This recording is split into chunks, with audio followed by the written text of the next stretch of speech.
Мына Кудай буйруп алдыда Кумтөр маселеси чечилип калса, Кумтөр менен Ысык-Көл областында кээ бир нерселерди бир сыйра карап чыгалы, кең өтүнүч. Ошонун ичинен жана Барскон айылы боюнча да карайлы, өтө чоң вопростор бар да. Сизден бир сураныч.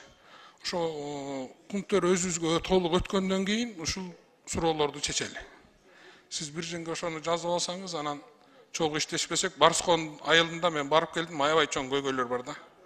Не только Барскон, Тоң Жетөгүздө ошонун баарын комплексно чечели. Экинчиден, Шаршембек Абдикеримов боюнча. Шаршембек Абдикеримовдун фирмаларында, холдингинде 7000ге ашык киши иштейт.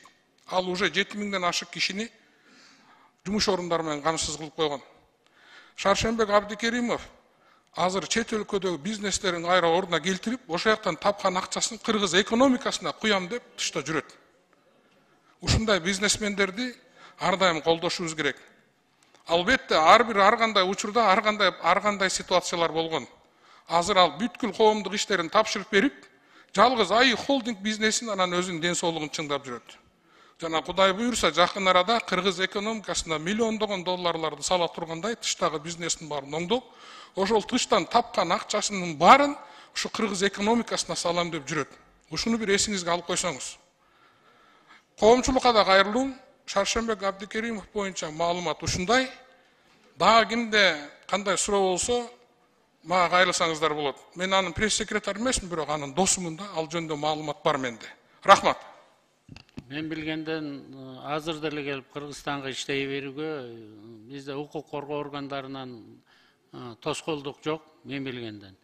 Анан жана айтып кеттим сиздерге, Глазгога барганда урматтуу президент Садыр Нуркожоевич бортко салып алып чогуу ала келген.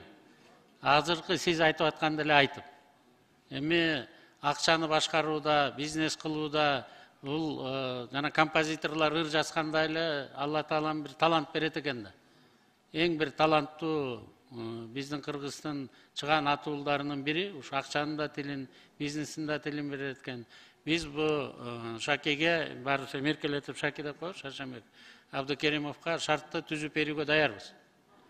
Биз эле арак жаатында биз азыр катуу системалык өзгөртүүлөргө барып атабыз. Ушу салыктарды туура убагында гана төлөш керек.